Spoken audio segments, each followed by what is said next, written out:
Welcome back to our channel, where we provide updates and undisclosed narratives on Catherine, Princess of Wales, and her royal family. We provide you with the exciting news, Princess Anne's shocked evidence that shook the crown, and Camilla's unprecedented exile. In the revered and carefully guarded British monarchy, where tradition is the foundation and discretion is the greatest currency, an unprecedented scandal has shaken the House of Windsor to its core. A truth hidden in etiquette and quiet threatens to destroy reputations and revive the memories of a princess the world has never forgotten. What started as whispers among the palace staff, the invisible stewards of royal life, has become a crisis of integrity centered on Queen Camilla. Princess Anne, the ever-stoic Princess Royal, discovered unbelievably strong proof of a treachery. Her choice to choose between familial loyalty and morality changed the monarchy's power balance forever. In the tempest, loyalties have broken, long-simmering tempers have burst, and Diana, Princess of Wales's memory has demanded ultimate justice. This is the unique account of how a queen was discreetly banished when the Princess Royal realized she had sold Diana's most precious items. Shocking. Find the halls of Princess Anne's rural residence, Gatcombe Park, were unusually quiet that fall morning. The Princess Royal, disciplined by her life, woke up early to check estate paperwork, handed surreptitiously the night before. In her secluded study, just the paper rustling broke the silence. Her work started with her usual care. The documents first seemed like a regular inventory of Royal Collection Trust and private family goods. As she flipped page after page, her eyes caught on an appendix she hadn't requested, but a source whose name is kept secret added it. Something in it chilled her. Authenticated invoices and auction house manifests documenting Diana's personal items were there in black and white. Anne's pulse raced as she drew closer, incredulity clouding her thoughts. These were not little trinkets forgotten by history. They were precious, personal, emotional, and public assets. The manifest mentioned Diana's midnight blue velvet gown, a symbol of her worldwide attractiveness when she danced with John Travolta at the White House. Handwritten messages to her servants, packed with her warmth and humor, and jewels supposed to be kept in the palace for her boys were also included. Each receipt confirmed a successful transaction, suggesting that these irreplaceable pieces of history had been sold for large amounts of money and surreptitiously transported to unidentified private collectors worldwide. Boutique invitation-only auction houses in Geneva and Monaco held the sales away from the London press. Anne was shocked immediately and viscerally. She recognized Diana's legacy was delicate but strong, and the monarchy had a sacred obligation to protect it with honor. Her face clouded as she flicked through the damaging materials. The dates-coded allusions and intermediary signatures convinced her this was no accident or clerical mistake. Not all belongings are gone. They were sold purposefully and methodically hidden by bureaucratic procedures. Realization struck her like a punch. This treachery was arranged by a royal insider.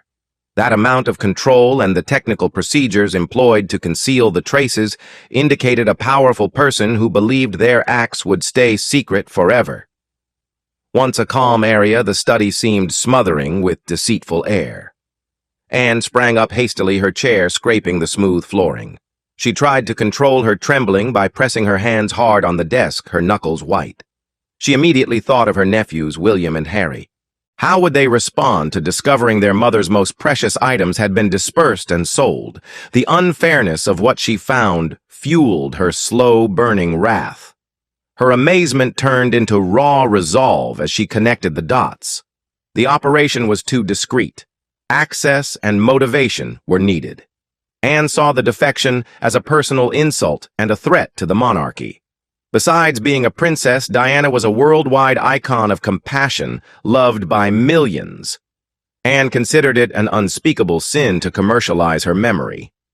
Anne collected the receipts with trembling fingers, but unwavering determination. She anticipated this finding would spark a family fight that may undermine Charles's appearance of togetherness. She was confident that she had to reveal the truth and honor Diana. The Princess Royal prepared for an epic showdown to reveal the person who had profited from the people's princess's legacy. Silent Palace. Whispers. The peaceful, complicated network of activity behind Buckingham Palace and Clarence House's golden doors is generally hidden. While the royal family conducts their responsibilities with dignity before the public, the home staff quietly handles the many minutiae that keep the institution operating. Whispers began long before Anne's discovery in this clandestine world of butlers, maids, archivists, and attendants, whispers no official record could capture or suppress. Murmurs began in late-night shifts and servants' hallways. Sharing small, apparently benign observations revealed a disturbing tendency. A senior valet analyzing secure storage inventory realized that certain jewelry items were missing from their climate-controlled boxes.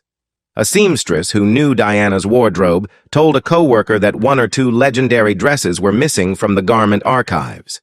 To demonstrate his discretion, a junior footman once carried sealed, unmarked items to private automobiles at odd hours, saying they were for official confidential purposes. The individual incidents may have been disregarded as misplacements or bureaucratic anomalies.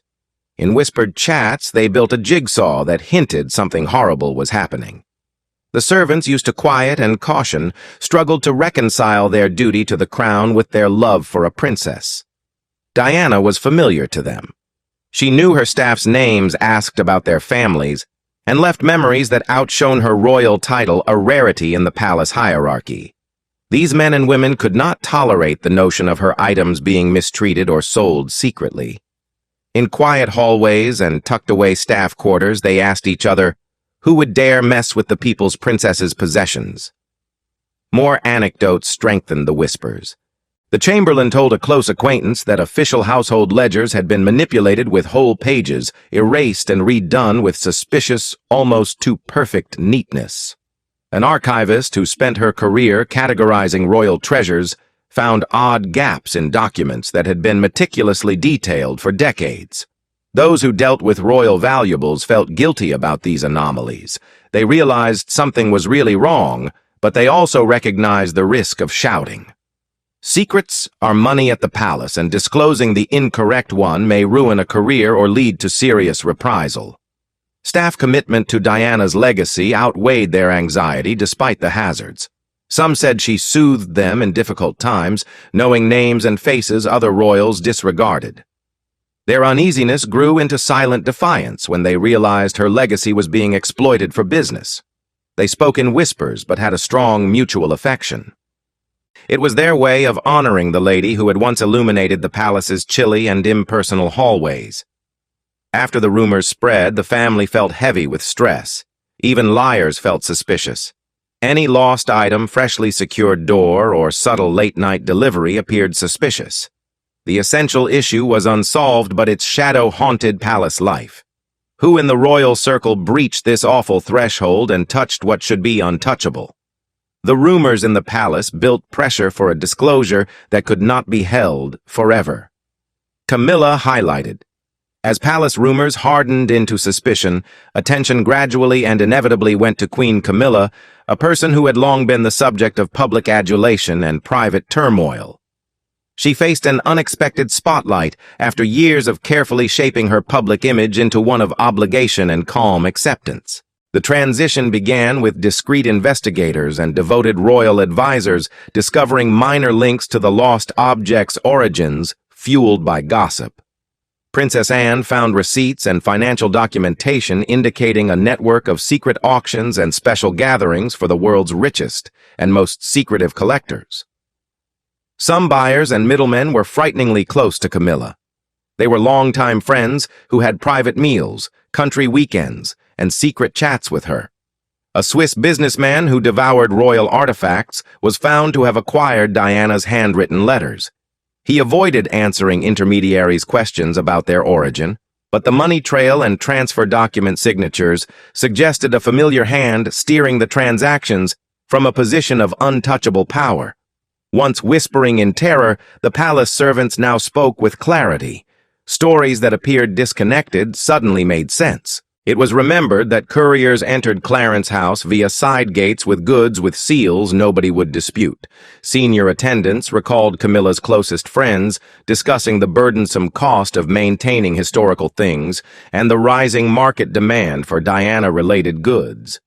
These recollections formed a pattern too obvious to ignore for many. Camilla attended charity events and governmental occasions with the grace required given her position. Behind closed doors, the strain was terrible.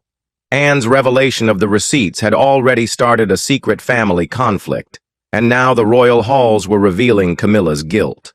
Her carefully nurtured image as a loyalist to Charles and a stabilizing royal member started to disintegrate painfully. Camilla's public image was always sensitive and hard-won.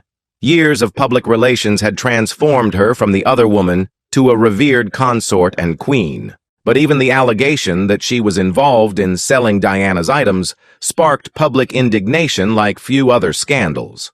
Millions revered Diana as the people's princess. Betraying her memories by turning her most precious items into commodities was perceived as a premeditated act of contempt. As rumors spread outside the palace, investigative journalists circled to find out. European news immediately reported private auctions and mysterious collectors. The insinuations were blatant enough to spark popular skepticism even without names. Camilla came under closer scrutiny. Every smile, every phrase, and every public appearance was examined for guilt or evasion.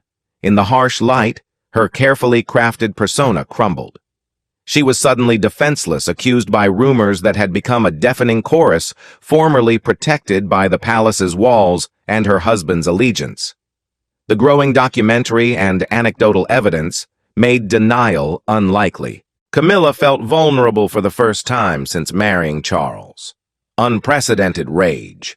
When Princess Anne addressed Queen Camilla, the palace was already tense from the unsaid storm, but the volcanic explosion surprised everyone. Anne carried the receipts and the awful knowledge of Diana's items being sold for days. Each hour fueled her wrath, turning it from resentment to a rage that was irresistible. Both ladies were alone in a Windsor Castle drawing room when they clashed. Anne cut to the chase without a word. Her typically slow, quiet voice slashed through the air like ice. It was harsh and demanded answers Camilla could no longer avoid. Camilla, a pro at staying calm, tried to put on her public persona. However, Anne's righteous rage made her lose her composure. Anne's statements were sharp, driven by her devotion to Diana and her strong defense of the monarchy. Camilla betrayed the family and millions of people who loved the late princess, she said. Anne's voice conveyed her authority as the king's sister and a senior royal who had committed her life to service. Her strength and commitment were unshaken by the possibility of a family war. A heated argument ensued. Decade-old emotions and resentment sprang to the surface, raising voices. Anne talked about Diana as a sister-in-law and a lady who had provided the monarchy a unique and priceless compassion despite her challenges. Anne argued that selling her items was not merely a money ploy, but a degradation, an effort to denigrate a lady whose memory inspired the people more than their own. Camilla sought to deflect Anne's unrelenting allegations. She said there were misconceptions, wealth management was complicated, and not all roads led to her. Anne refused to change. She showed copies of the manifests, pointing out Camilla's colleagues' signatures. Her rage sprang from years of silent observation and unsaid tensions, as well as the facts. She saw Camilla rise in power and suppressed her tongue for family unity, but this treachery was the ultimate unforgivable line. The encounter revealed their relationship's long-standing cracks.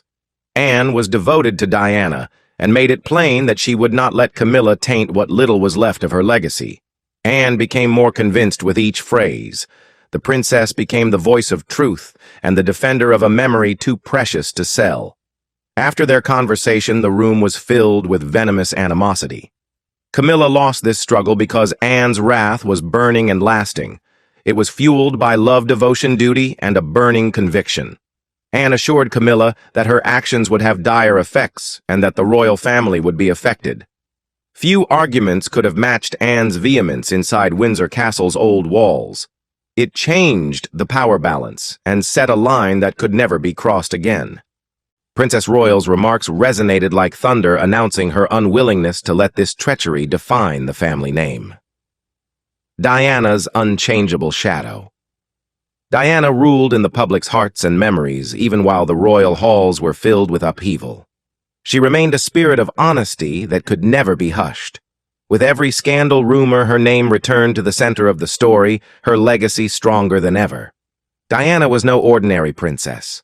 She was a beacon of fresh compassion who touched lives beyond procedure. To talk about her stuff was to talk about remnants of a common past with emotional significance that money could never buy. Her dresses portrayed the tale of a moment that captivated the globe, not merely exquisite cloth sewn perfectly. Her fairy tale-like blue White House gown was timeless. Her bridal dress, with its unending train of silk and lace, embodied a generation's optimism and despair. Even her plain jewelry symbolized a lady who translated imperial formality into personal friendliness. These were holy relics of the people's princess, not tradable things. Her handwritten messages showed her sensitivity, wicked wit, and genuine humanity, not simply royal formality. Small scrawled messages to staff members and emotional thank yous in her distinctive looping style became keepsakes for those who received them. More than theft, hidden sales of Diana's personal possessions attempted to obliterate the concrete evidence of her profound emotional link with the world. Her ghost was a gentle reminder that she lived on in the people's hearts, not terror. Diana was untouchable outside the palace. On her death anniversary, crowds left flowers at monuments. Documentaries honored her life, and generations who had never met her talked of her as if she had always been there. Her legacy touched both those who knew her and others who simply heard of her kindness. She eternally symbolized love and tenderness, which the monarchy strove to portray. Her persistent, almost supernatural presence made the controversy around her possessions so combustible and unfathomable. To profit from Diana's riches was to betray her and the millions who loved and admired her. Diana's ghost deserved respect, and her legacy reminded us not to sell, hide, or forget her. Public opinion and Princess Anne's quiet rage held Diana's items to be worth far more than their monetary value. They symbolized a princess's holy tie with her people, which might undermine the monarchy's much-sought confidence. Diana's unbreakable shadow protected her legacy from any effort to weaken it. House divided. An intractable struggle loomed beyond the palace's glittering doors. After murmurs among servants and Anne's secret discovery, a royal family power struggle began. The issue had become a war for the monarchy's soul, no longer a secret in dusty ledgers. Anne inspired Diana's supporters to reject burying the treachery beneath royal formality. Another party, commanded by the king, tried to protect Camilla from the storm. King Charles, divided between his monarchy and his marriage, made his decision quickly and firmly. He stood with Camilla to save her reputation. He spoke calmly but firmly in a series of difficult sessions behind closed doors, warning his siblings of the perils of letting family issues leak into the public sphere. Charles saw the issue as a personal crisis and a danger to the crown. He believed sheltering Camilla meant protecting the monarchy from more disgrace and maintaining it. Anne refused to comply. The abuse of Diana's legacy infuriated her, and practicality and togetherness couldn't calm her. She rallied relatives and close friends who loved Diana. They shared her strong belief that justice must win, and that Camilla's gross misuse of power could not be ignored. Anne saw this as more than a family dispute. The fight for truth and honor in a family that had too often chosen strategic quiet over moral responsibility was crucial. The tension increased as each side implemented their plan. Charles asked for moderation and damage management, framing the issue as a major misunderstanding that could be rectified internally without public outrage. Anne replied with auction manifests, staff testimony, and the money trail. The more Charles demanded compromise and unity, the more determined Anne grew. She spoke defiantly in settings where polite tones were formerly heard. The palace, once a symbol of togetherness, was now divided. Some courtiers, afraid of instability and loyal to the king, supported Charles, feeling that hiding Camilla was the lesser of two evils, and would protect the monarchy's reputation. Anne's brave zeal inspired others to voice their support for her cause, believing that maintaining Diana's legacy was a noble act and important for the crown's long-term survival in the eyes of a suspicious public. Beyond personal allegiance, the conflict continued. Keeping up appearances or telling the truth clashed with strongly held ideals. Even when expressed quietly, hostility rose louder behind every closed conference door. Every gaze across a drawing room was suspicious. Every protracted quiet carried unsaid accusations. The royal family had survived numerous scandals, but this one was different. It touched the hallowed heritage of Diana, who still inspired more popular devotion and love than any living monarch. The power battle revealed long-hidden cracks. Anne's reluctance to cave and Charles's vow to protect Camilla turned the palace into a war of wills. The monarchy risked being irreversibly changed by the memory of the lady who threw her long, strong shadow over its old walls in that war.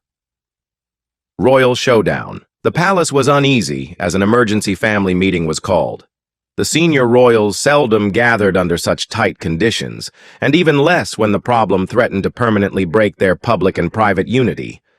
Yet Diana's belongings controversy required a last, harsh reckoning. The monarchy's most influential officials met at Buckingham Palace's White Drawing Room, where many decisions had been made. Invitations were sent with formal formality. This time, the issue was a treachery that poisoned their own group. As the meeting started, anxiety was high. The walls, covered with expensive paintings and ancestral pictures, appeared to silently watch the scene. At the head of the large table, King Charles had a serious expression. Queen Camilla kept her cool beside him, but her eyes showed the weight of the charges. Princess Anne came across from them with a packet of well-collected evidence, not bluster. Her authority and commitment were unwavering. The session was tense because every royal there knew this conflict could not be diffused by diplomacy or convention. Anne acted quickly. She placed the receipts and auction documents on the polished table with prosecutorial precision. She narrated the transactions in a steady, crisp voice, citing dates, places, and middlemen. She spoke of lost clothes, jewels, and personal letters that were now expensive. She spoke with the indignation of staff who had whispered their concerns and the sadness of a public that still admired Diana. Each phrase ripped through the frail veil of denial others had frantically sought to preserve. Camilla tried to explain, but Anne's intensity shut her out. The Princess Royal clarified that this was no misunderstanding or administrative mistake. She and her supporters considered the treachery terrible. She then stared at her brother the king, relaxing her voice, but not losing passion. She asked how he could justify acts that so plainly desecrated the heritage of the lady who had given so much to the kingdom, and more crucially given him his heirs. Charles snapped, defending Camilla with measured but tight remarks, arguing that no resolution could be reached and that the family must unify. Anne would not allow excuses or cries for unity at the price of justice to muddy the issue. Room tension finally burst. The weight of decades of unsaid resentments, rivalries, and frustrations was spoken.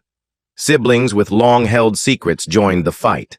Some begged for calm, while others nodded in silent agreement with Anne's toughness. Every moment made the family divisions clearer and more agonizing, revealing irreparable fracture lines. The room became silent after Anne's last comment. She was certain that Camilla had lost her moral right to represent the crown after the proof and the deep breach of trust. Her firm, forceful voice forbade compromise. Anne believed that crossing this border was permanent. The family had to face the unsettling fact that their togetherness was slipping away and that Diana's spirit had returned to test them. No resolution came from the royal confrontation, just empty stillness. The claims were exposed, the rage revealed, and Queen Camilla's palace future was tenuous. That day, internal tensions shattered the monarchy, which would never be the same. The fall from grace.